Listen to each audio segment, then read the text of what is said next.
Welcome to the Communication Map, a one-page communication and conflict resolution system for couples, parents, and families. I'm David Steele. I am founder of Relationship Coaching Institute. The Communication Map is a tool that I developed in my practice with couples.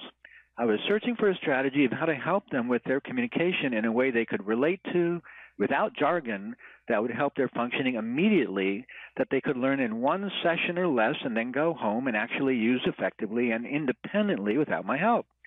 This was my criteria that no other communication model could meet. So I experimented and tested until the communication map came together as you see it today. My priority with couples is functioning first. The communication map doesn't address feelings or the past. In my way of thinking, you must survive before you can thrive. You have to be functional before you can be happy. So many couples get stuck because big and little issues in their life. Nobody likes arguing. Nobody likes to feel bad. They avoid conflict. And avoiding the conflict causes resentment and causes the problem to not go away and get bigger, and it doesn't help their relationship.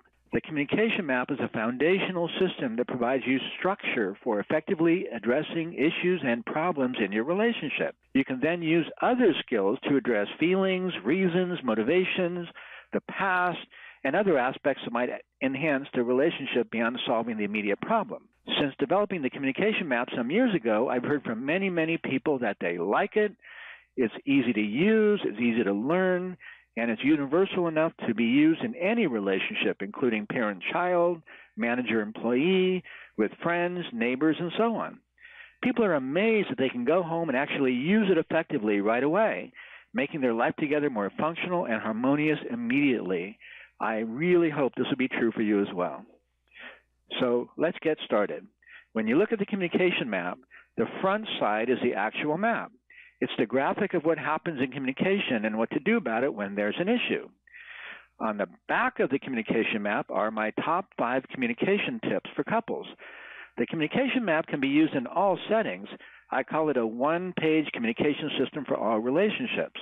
Even though these strategies are designed for couples, I'm sure you can apply them to other relationships as well. The communication map comes into play when one person in a relationship experiences an issue or a problem and needs to talk to the other person about it. Before you start communicating about an issue, it's very helpful to let your partner know what's going on and ask them if it's a good time and make an appointment. If it's not a good time, if it is a good time, great, and set a place, a private place where you can talk undistracted, somewhere private. Give your partner the time and opportunity to prepare themselves, to clear their head, to listen, to be receptive. Just make sure it's a good time to talk. You must make sure that the time and place is conducive to good communication. Otherwise, it won't work from the start. So let's get started. In any relationship, there is a sender and a receiver. The communication map comes into play when the sender is experiencing an issue of some kind and needs to communicate about it. So, to start off, let's talk about the 9 rules of the road. First, rule number 1, issues are unmet needs. In my way of thinking, a problem or an issue in a relationship is about an unmet need. If it weren't a need, it wouldn't be an issue. Take a look at the rules of the road on the lower right side of the communication map, and you'll notice rule number 1, defining issues as unmet needs. Rule number 2, all issues are valid. If we assume this, then we won't argue with each other about the validity of the issue. It's not very nice to discount somebody's issue and say, oh, come on now, no, it's no big deal. What's your problem? Don't be ridiculous. Don't allow someone to discount your issue either, because all issues are valid, big and small. Just the fact that you experience an issue makes it valid. You don't need to justify it or get agreement about whether it's an issue or not. Rule number 3, who has the unmet need owns the issue. This is what I call David Steele's law of relationship, and it goes 2 ways. For the sender, it means that if you have an issue, it's about you. You own it. It's yours. It belongs to you. There is no universal issue out there that if everybody experiences this one thing, everybody will have an issue with it. Some people will, some people won't. Needs and issues are subjective. They are not facts. They are your truth, and not necessarily a truth that others share. So, if it's an issue for you, it's because you have the need and the need is unmet. It's not automatically an indictment that your partner is in the wrong. For example, if your partner comes home late and doesn't call, in some relationships that might be a problem. In others, it wouldn't be a big deal. If you have a need to know what to expect, it will be an issue for you if that need is unmet when your partner is late and didn't call. The need is yours and the issue is yours. Your partner being late is simply a fact. It doesn't make them right or wrong by itself. It doesn't make your issue any less valid. It simply means you need to take an attitude of ownership. Taking ownership of your needs and issues in a relationship is incredibly important because it empowers you to be responsible for your needs and is much less likely to put your partner on the defensive because you're not making them wrong or blaming them for your unmet need. What this means for the receiver is that it's not about you. It's not your issue, and your job is to let the sender have the issue and don't try to take it away from them by having an issue with their issue. If you take their issue personally and make it about you, then you'll hit a roadblock. If you let them have their issue and support them to get unmet need met, you'll be helping yourself as well because you want a happy relationship and a happy partner. Rule number 4, one issue at a time. This is very important because when people communicate about issues and they talk about more than one at a time, it goes all over the place. They bring out everything in the kitchen sink, every resentment they've saved up, every little grievance. If you want to have positive, productive communication, if you want to resolve something between you two, you pretty much have to focus on one thing at a time. Rule number 5, take turns being the sender. One person speaks at a time. This is basic playground behavior. Share and take turns. However, you notice that arguments often happen because one person is not letting the other person speak, so they feel like they have to talk louder to be heard. And then it goes back and forth. So take turns being the sender. I want to acknowledge that this is simple, but it's not necessarily easy. When you're hitting a roadblock, it feels so urgent to have your partner listen to you that you have a hard time being present and listening to them. This takes a heroically conscious effort, but it absolutely can be done.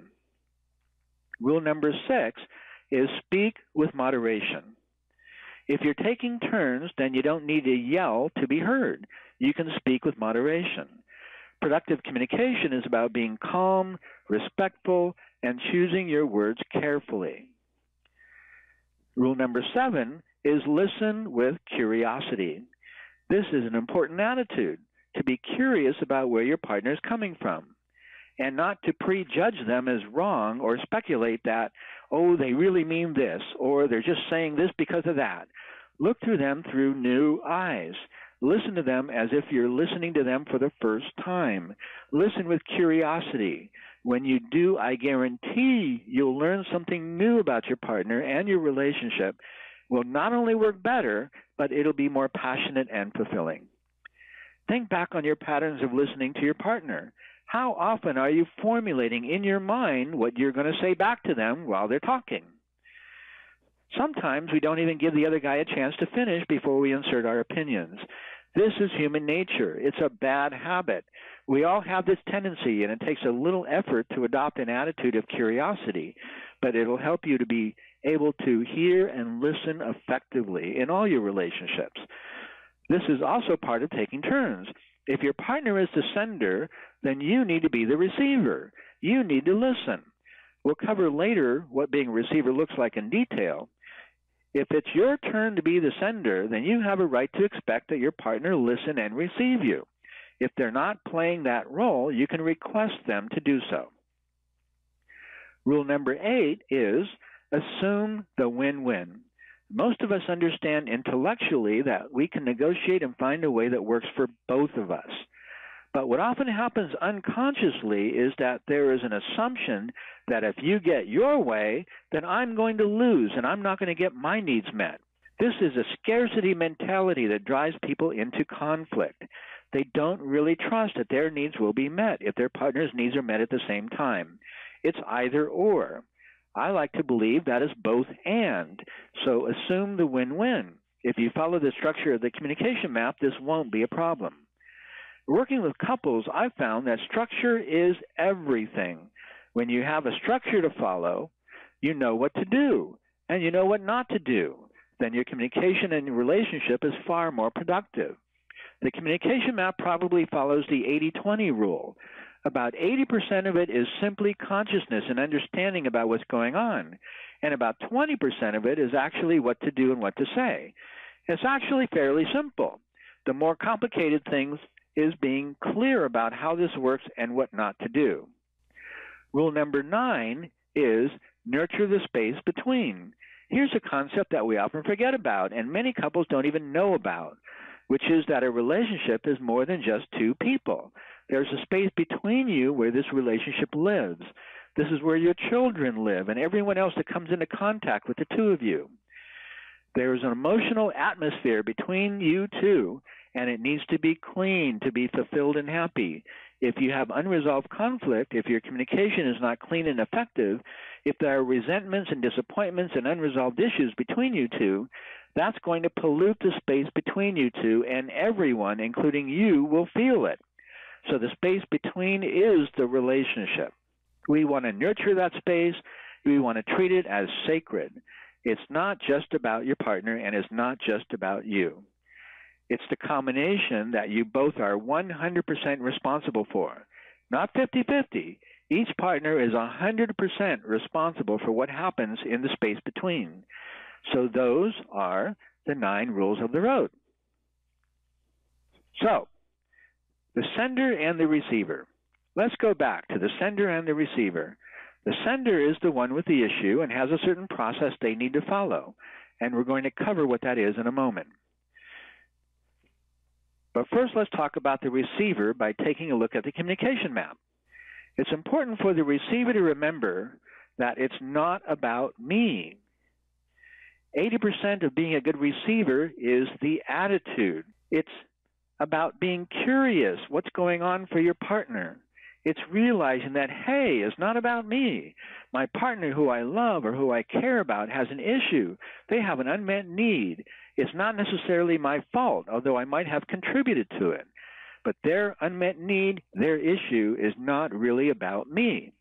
It lives inside them, so I need to be compassionate. Support them and listen to what's going on for them. The best role for the receiver is to be a coach, to ask questions about what's going on for the sender and to mirror back what you're hearing and understanding. So let's take a look at step 1. Step 1 is experience the issue. Let's take the example of where one partner comes home from work and they're late and didn't call.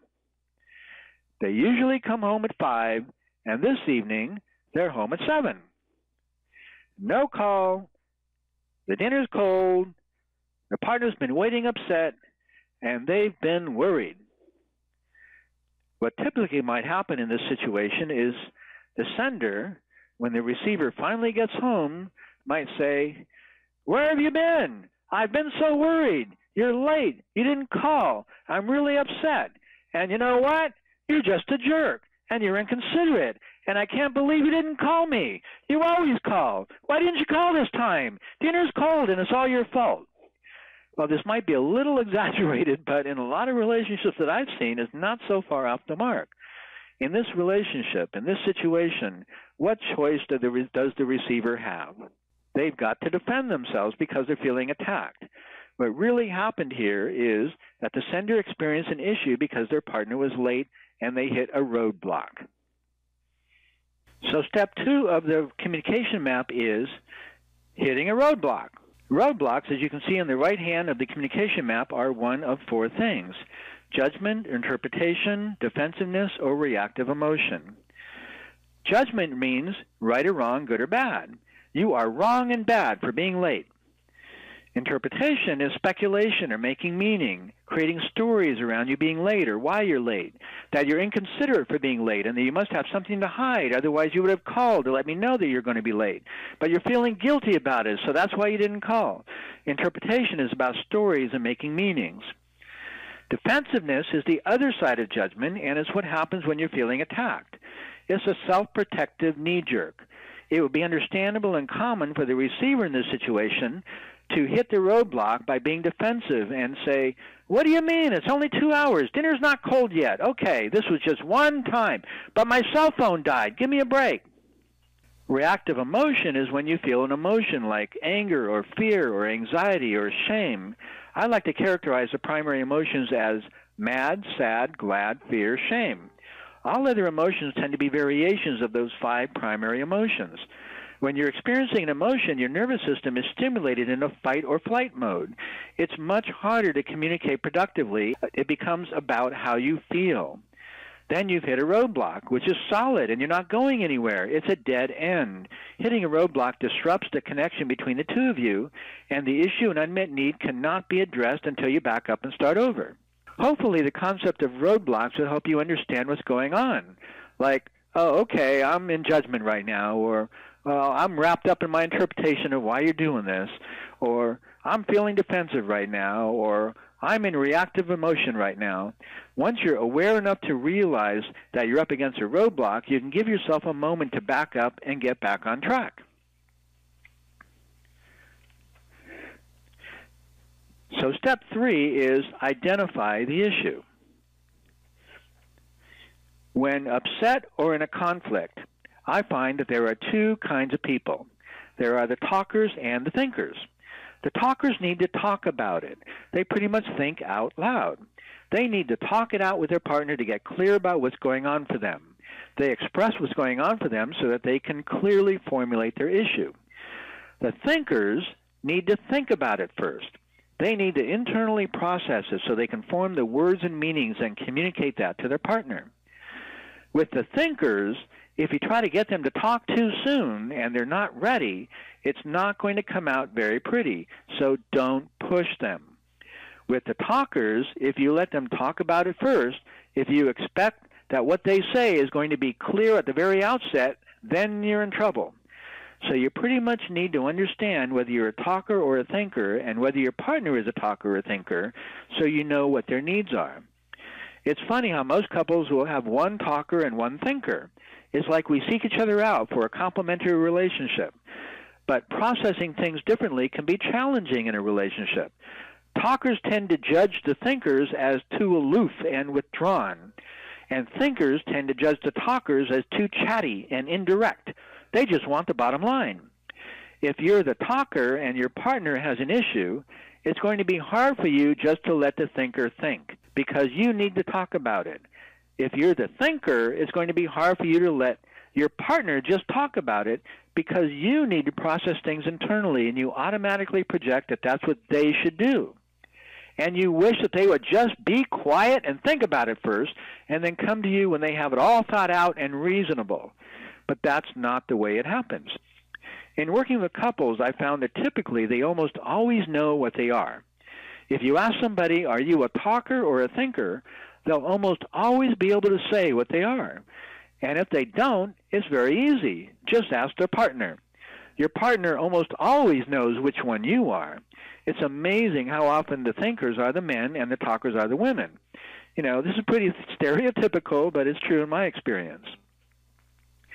So in identifying the issue and being able to communicate it clearly, the talker needs to think about it, and the receiver just needs to listen.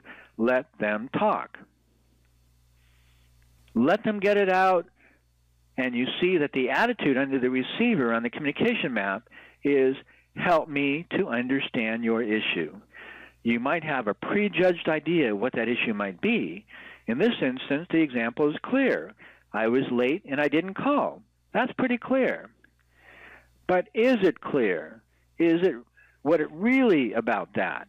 When you prejudge and you assume where your partner is coming from, you don't give them the room to be where they're really coming from and express what they're really thinking and feeling.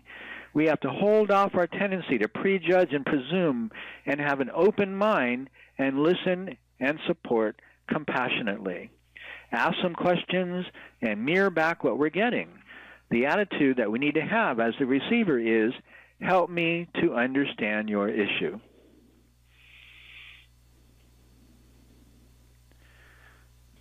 We need to support our partner in identifying and communicating the issue clearly and specifically, even if we think we know what it is. The solution becomes clear when the issue is clear. If you try to solve something when you're not crystal clear about the problem, the solution won't work. This is especially hard for men. When you're a guy, you feel bad if your partner is unhappy and you want to fix it. We want to be the hero and jump in and save the day. We need to work really hard to be patient and not take it personally. Let our partner own the issue, support them in communicating it to us, and offer ideas and solutions only if requested. So let's say you're trying to support your partner in this situation. You could say, "I'm sorry I'm late and didn't call, dear, but help me understand, what specifically is your issue with that?" You don't assume, unless your partner clearly says so, that being late and not calling is precisely the issue. So let's say the sender's response is, "You're late, it's 7 o'clock, you usually come home at 5, and usually you call if you're late, and you didn't call this time." Notice that those are facts. Facts are typically inarguable, measurable events, but in themselves, they don't identify an issue. As we mentioned before, what might be an issue for one person would be no problem at all for another. It's an excellent communication strategy to start with the facts, so you can mirror and say, "Yes, it's 7 o'clock, I usually come home at 5 and I didn't call," and then follow up with an attitude of curiosity by asking, "What about my being late is a problem for you?" In this situation, the sender might elaborate by saying, "I was worried and I was anxious and I didn't know why you didn't call." The receiver might be listening to that and mirror, "Okay, so it's 7 o'clock, I'm late, and I didn't call, and you were worried." Is that what your issue is? It's easy to assume, but at this point, maybe it is and maybe it isn't. You're at step 3 in the communication map, and you're working on step 4, seeking confirmation from the sender, that nod of the head and positive, "Yes, that's my issue," so you can reflect it back and validate their issue and move on. In this case, the sender might say, "Well, you know what? It's not so much about you being late. It's just that I cooked this wonderful dinner, and it cost me a lot of money, and now it's cold, and I think that's what I'm most upset about." So the receiver might be surprised that what they thought was the issue was not really the issue. It's up to the sender to communicate the issue. It's up to the receiver to help the sender communicate what it's really about. So the receiver might mirror that back. "Oh, okay. So you're saying that what you're really upset about is you spent all this money on this great meal, now it's cold and you're disappointed and you're upset about that." And the sender might respond, "Yes." Then you know you have agreement, you have confirmation, and you have validation of what the issue is. It started off being, "You're late, you jerk, you're so inconsiderate," and now it's, "Well, I'm just really upset because I made this special meal, and now it's cold and I'm hungry, and I wish you would have called so I could have held it off for us to enjoy together." Being clear about the issue for yourself is the first hurdle. Then you need to make sure your partner understands. You need to get and give validation about what exactly is the issue. Then you can focus on how to meet the unmet need.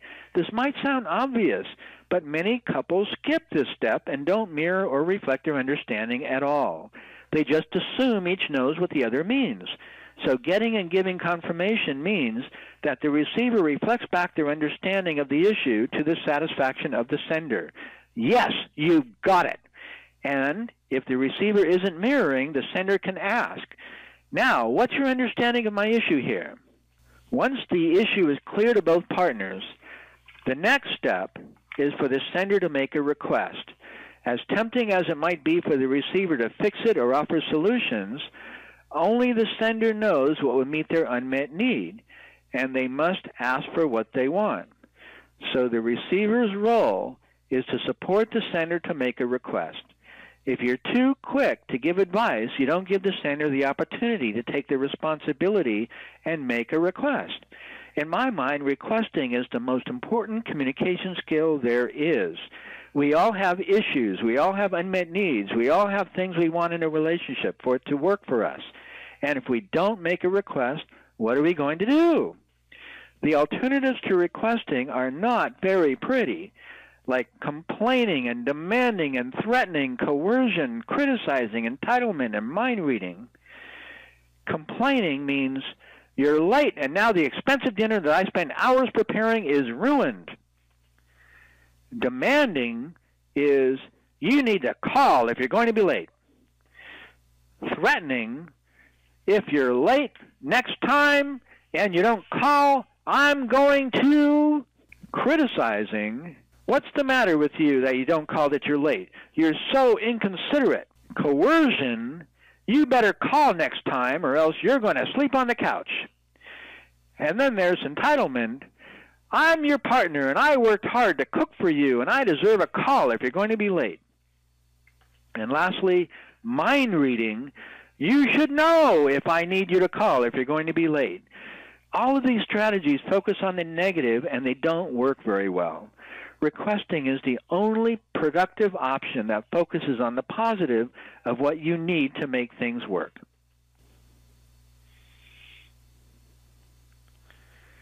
So after the issue and unmet need is identified in step 4 of the communication map, step 5 is for the sender to make a request that will meet their unmet need and the receiver to support them to do so. Sometimes the sender gets so absorbed in getting the issue off their chest, they feel so good talking about it that they have a hard time moving forward. While a good receiver will let the sender fully express themselves, if it goes on too long or becomes repetitive, the receiver can support the sender to make a request by asking, do you have a request about that? How can I support you to get your need met in this situation? The interesting thing about a need is that there are many, many ways to meet it. You can make a request, but it's a good idea to let go of the outcome and let go of the how. Since there's many ways to meet a need, all that matters is that the need is met, not how it's met. You can come up with a way to meet your need that works for both of you. Couples get stuck here because they get attached to a particular outcome, a particular way of getting their needs met. I want you to call me by 4:50 if you're going to be late. Well, that might not always be possible. What matters is that you get your need met, not exactly how it's met. It's also possible that after becoming clear about their issue, the sender decides they don't need anything different from the receiver. In this situation, for example, the sender might say, you know, honey, I just realized that I did this to myself. I know you often have late meetings in the middle of the week, and I probably shouldn't have gone all out like that tonight. I was in such a good mood today and looking forward to seeing you tonight, and I got all excited to see your favorite dinner entree on sale today, and I wanted to cook you a special meal. I should have put it in the freezer until the weekend. So there are two possible responses to a request. One is, yep, no problem, I can do that. The other is, well, I'd like to, but that won't work for me because of this, so how about this? Either an unqualified yes, or to propose something that might work better for the receiver that would meet the need of the sender, which is negotiation. When making a request, in my experience, and I've done this hundreds of times with couples now, I'd estimate that about 75% of the time, the thing that you first ask for, your first request, won't work. About 75% of the time. The odds are that the first thing you ask for is not going to be the win-win. It's not going to be what works best and most effectively for both of you. So you'll need to go to the next step, step 6 in the communication map, which is negotiating.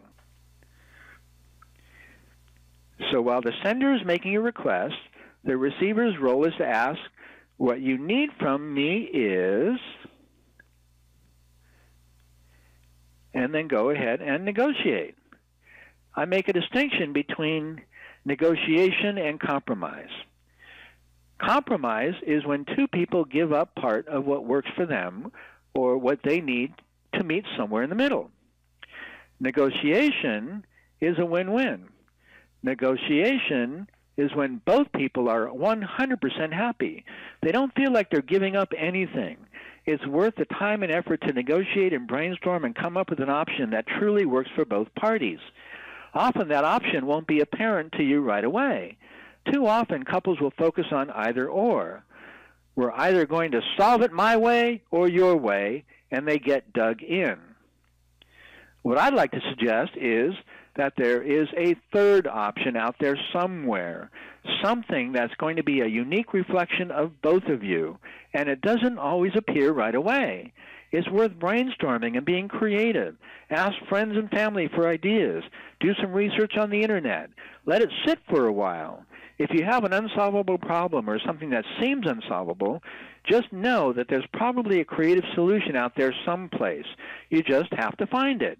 It's worth it because if you come up with an agreement that doesn't really work for one of the parties, it's not going to stick. You want to come up with something that really, truly does work for both parties, so it does stick. And if you don't know what it is right away, don't worry about it. There's a saying I like, you don't know what you don't know. Be patient with yourself. Be patient with the process. This is not an emergency. In fact, in all my years of working with couples, I have yet to see a relationship emergency where 911 should be called.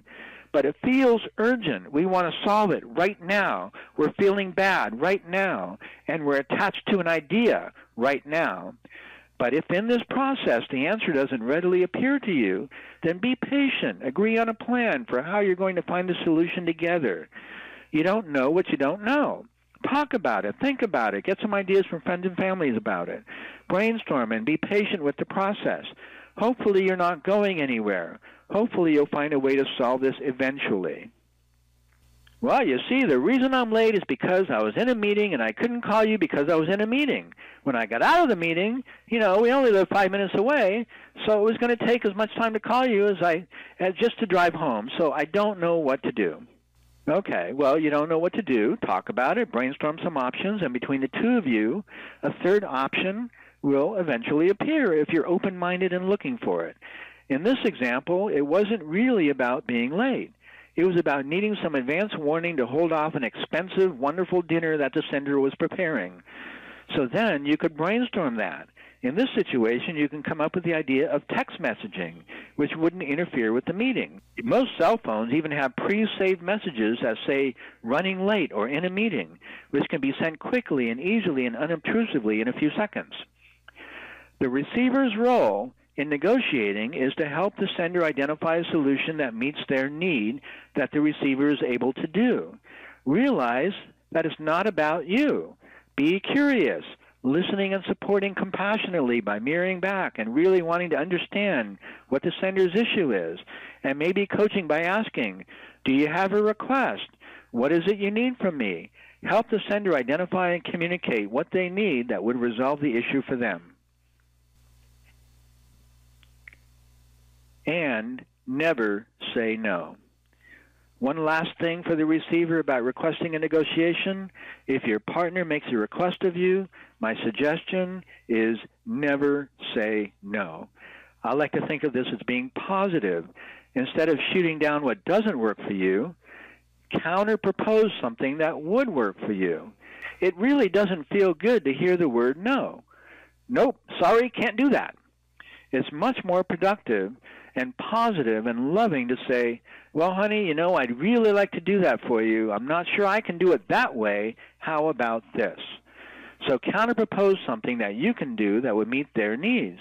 When I talk to couples about this, I suggest that they do this in all areas of their life and that they might even make a pact with each other.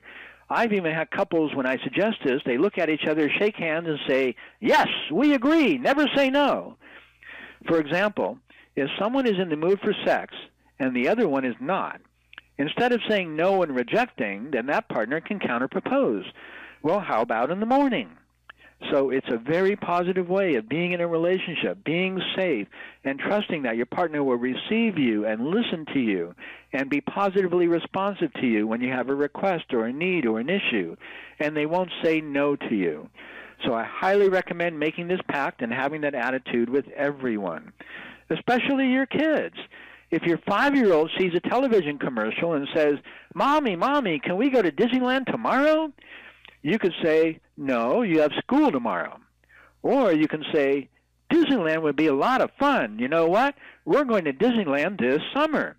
Instead of saying no and what you can't do and why you can't do it, I suggest to respond with what you can do, when, where, and how. So, step 7 and 8 is to agree and follow through. In step 6, you negotiate. In step 7, you agree on a solution that works, truly works for both of you, that meets the need of the sender, that the receiver is gladly able to do. And then in step 8, you follow through. And that's how you know it's a plan that works.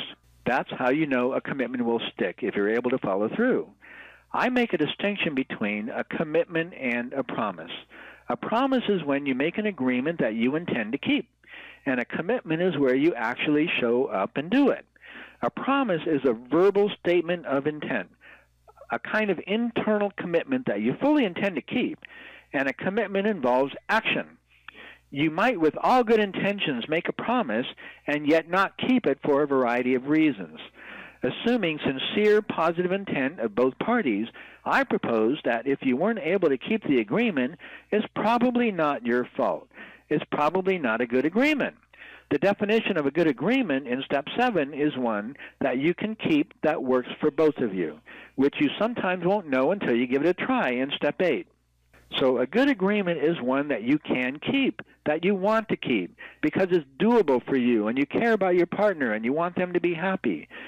If the follow-through doesn't happen, the issue will repeat itself, and you go back to the drawing board and you come up with a plan that works for both of you, that you both can do. So now you've been through the entire communication map. When you're facing an issue, you turn to the communication map and you walk through each individual step, experiencing, identifying, and communicating the issue, making a request, and negotiating until you arrive at a great solution that's a win-win for both of you.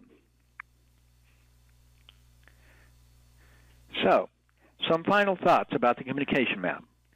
It's important in this process to forgive each other for being human, to be patient with the other and the process, for the receiver to learn how to listen and learn how not to take it personally, for the sender to learn how to be clear about what's going on for them and to recognize when they're hitting a roadblock and to bounce back from that and get back on track.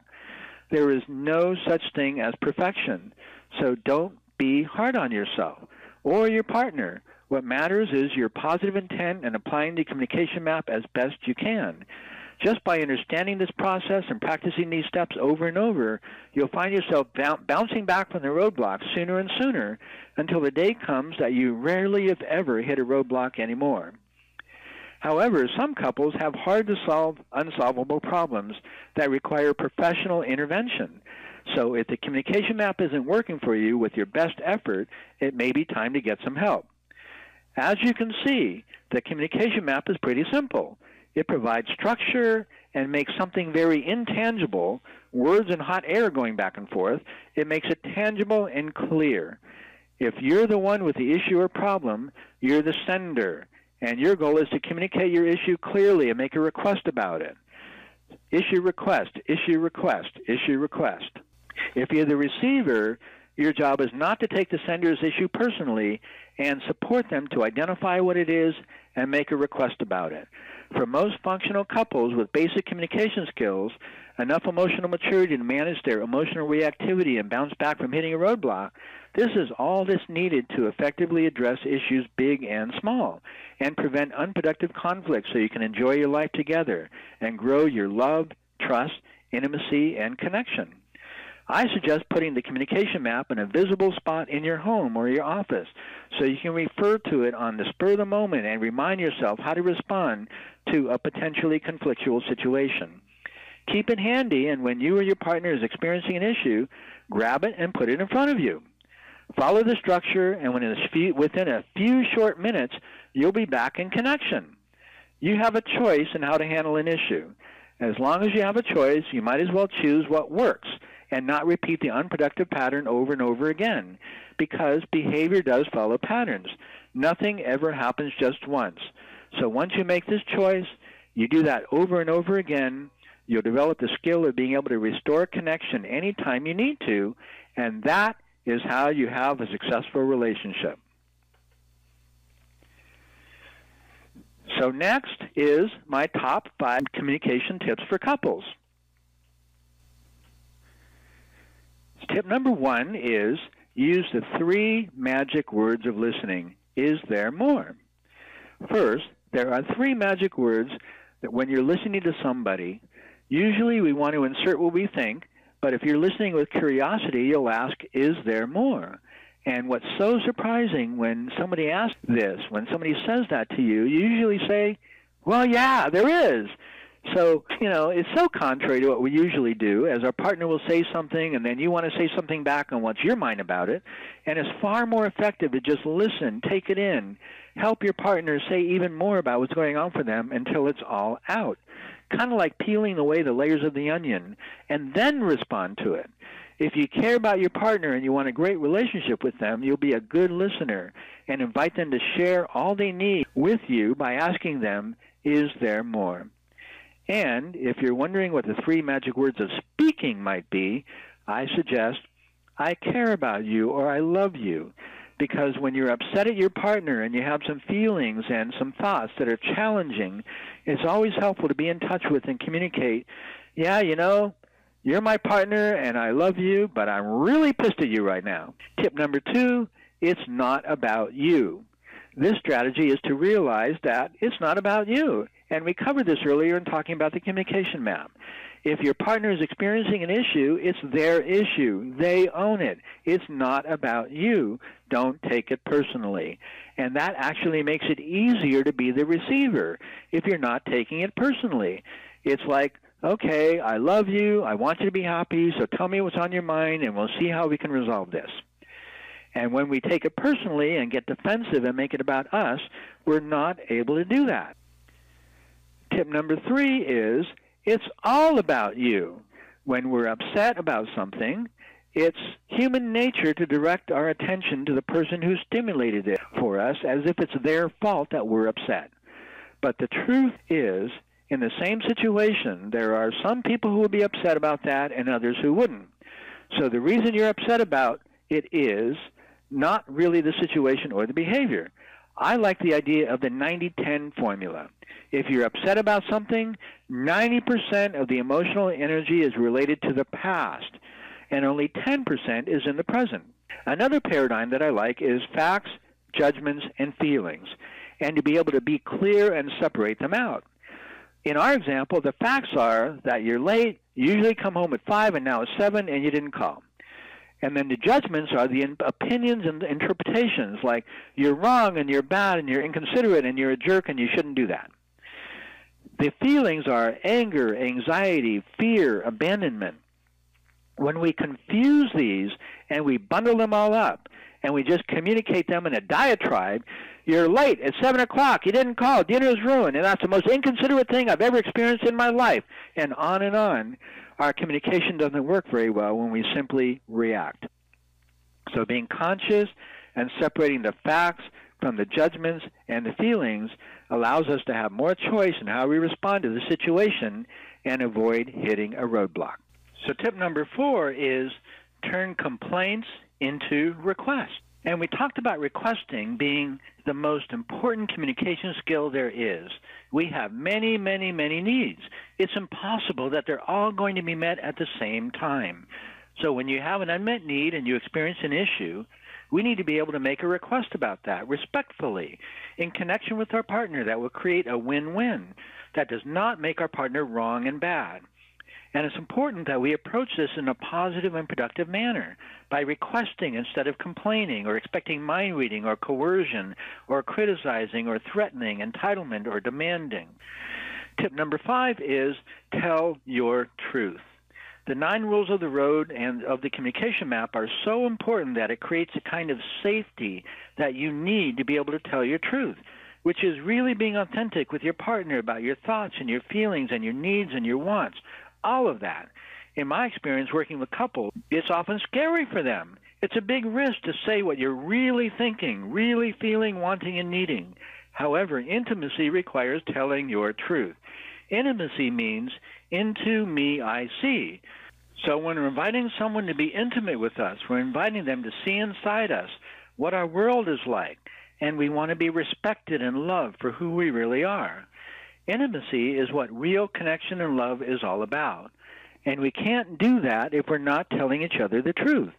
And the main reasons why people don't tell the truth to each other is that they fear conflict, that they don't want to hurt their partner, and they don't want to have an argument with their partner. They want everything to be okay, and they fear that if they tell the truth, that it's not going to be okay. If you use the communication map, you will have a structure that allows you to express any issue and get your need met. It doesn't have to be an argument. It doesn't have to be a conflict, and it doesn't have to feel bad.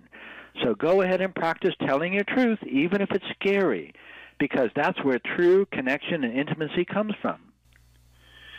I hope you will take the communication map and use it in all your relationships, especially your intimate relationships, so that from now on you'll always have a way to reconnect with your partner when there's an unmet need and an issue.